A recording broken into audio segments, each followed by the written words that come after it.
Y'all will not believe this crap I came across when I went on Twitter today and saw what was trending on Twitter.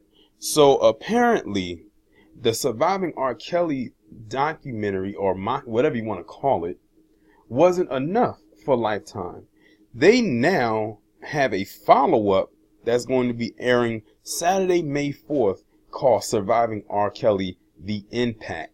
That's going to be hosted by former CNN correspondent Soledad O'Brien. Now, everyone knows that Soledad O'Brien does have some black heritage in her. Everyone knows this.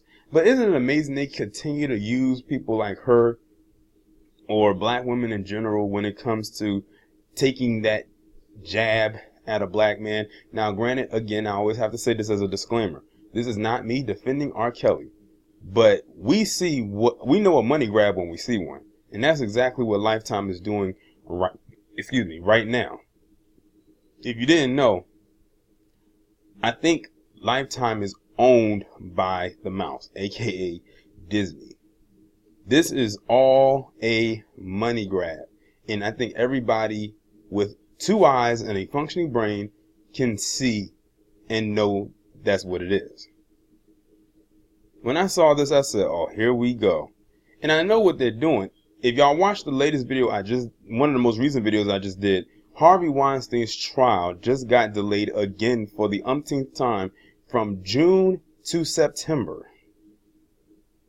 I keep telling y'all that man is not going to jail. And so the thing is, the reason why they're doing this is, I think they're doing this because the heat has literally started to scale back on R. Kelly. You know, with the Michael Avenatti thing and the Kim Fox thing and everything going on with them. And those were two people that were, coming after R. Kelly. But then they got caught up in their own scandals.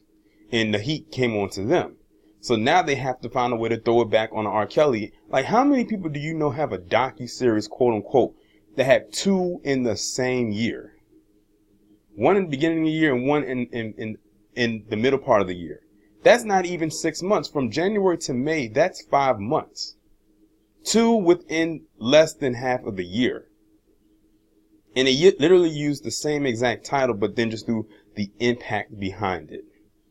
I'm guessing it's supposed to talk about what the so-called victims have been going through ever since the first one aired. I'm not sure. I'm going to read this article. It's coming from Deadline. And hopefully we get some more insight.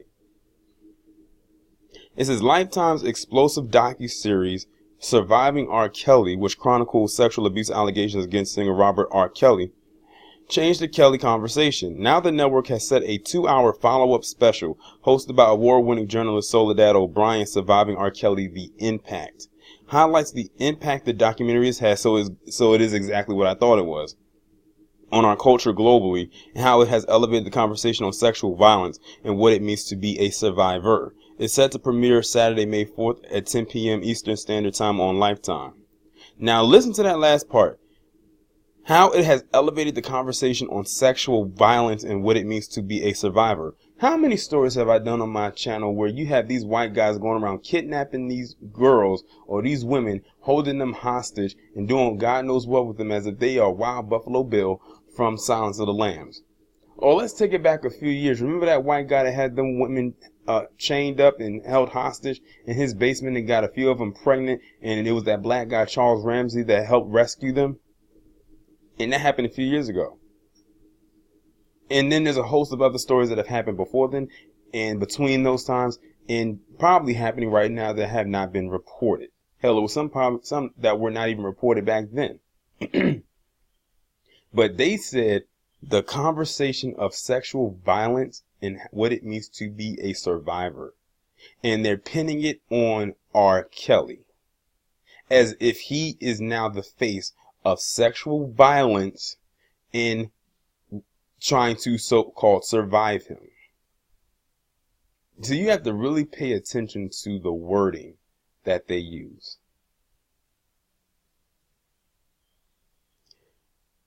In the days following the January debut of the docuseries, vital conversations erupted through the country. Calls to sexual assault hotlines increased by 35%, and the hashtag Mute R. Kelly activists were galvanized to protest for R. Kelly's record label to drop him. Public outcry ensured the survivors would not be ignored, and more women came forward with allegations of abuse. 7 weeks after the debut of the docuseries, the Cook County Attorney Office indicted Kelly on 10 felony counts of aggravated sexual assault involving 4 victims and spanning over a decade, ultimately leading to his arrest. The special features footage from docuseries, interviews with journalists, legal experts, nonprofit organizations, and psychologists to discuss the ongoing story surrounding R. Kelly, including an in-depth look at his now infamous interview with Gayle King and the women who are still standing by his side. So they had to do that just so they can implement that interview, so-called, with Gayle King. Over 26 million people have now seen the documentary, so-called. People have now seen, which has been named the recipient of the 2019 LA Press Club President's Award for Impact on Media. Wow. Did y'all hear that? So that Surviving R. Kelly documentary that aired on Lifetime back in January has won an award. So you can make a documentary about a black man and deviancy, and it wins awards. Interesting. Additionally, showrunner Dream Hampton was named as one of Time magazine's 100 most influential people. And she's the one who was behind this so-called documentary. And not only was she in there, but they threw Gayle King in there too. Ironically, they threw the 2 black women in there who were responsible for this whole thing. Well, Dream Hampton, of course, but then Gayle King for that interview, and they threw both of them in there. That was their reward. That was their butter biscuit. Surviving R. Kelly, The Impact, is produced by Peacock Productions for Lifetime and executive produced by Elizabeth Waller. Surviving R. Kelly is executive produced by Dream Hampton, Tamara Simmons, Joel Carlsberg, Jesse Daniels for Creative Inc., which has a production deal with Bunham Murray Productions, or BMP, Bree Miranda Bryant from Lifetime. Surviving R. Kelly falls under Lifetime's commitment to provide a platform to give women a voice where they had previously been unheard, to bring awareness to the abuses and harassment of women. It says O'Brien is rep by ICM Partners, Ortner Group, and Del Shaw Moonves. Moonves! I wonder if they are in any relation to Les Moonves, because that last name is not common by any means. Now, it's ironic that they have a documentary that we'll probably never see that premiered at Sundance about Harvey Weinstein. And it's also ironic that the former co-founder, one of the co-founders of Sundance got caught up in their own sexual abuse scandals back in the day, and they don't talk about it. But they have enough time and enough patience to go after R. Kelly with everything that they got. They are doing everything they can to take this man down, and they're bringing this back up because the first one got ratings, but not the hype for it has died down, so now they're trying to build the hype back up. But like I said in a previous video, Harvey Weinstein trial got delayed or postponed again. I'm telling you, they're not sending that man to jail. They're doing everything that they can in hopes that they drop every charge. And it seems like every time a trial gets delayed, the charges continue to get dropped. And I think they're doing it because they're trying to stress out the team against Harvey Weinstein so they won't go forward. So they're like, oh, you don't want to drop the charges? Okay, we'll delay it again. And again and again until all the charges are dropped, and then this thing is over and behind us. And then they will lock that shit tight and close it in to the point where it will never be touched upon again.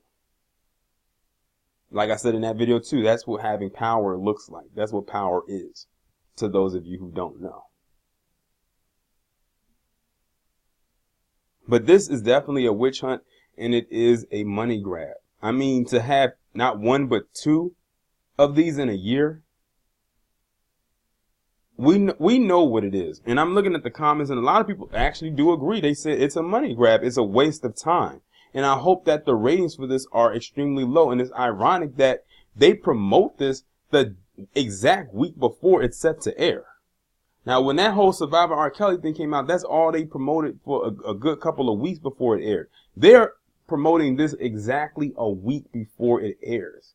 That's bad marketing for number one, because how are people really going to see that? And I didn't find out about this watching it on TV. I found out about it because I just happened to click on my app at the time. Now, if I clicked at a different time, I wouldn't have known about it unless one of my subscribers sent me an article talking about it. But I won't be watching it.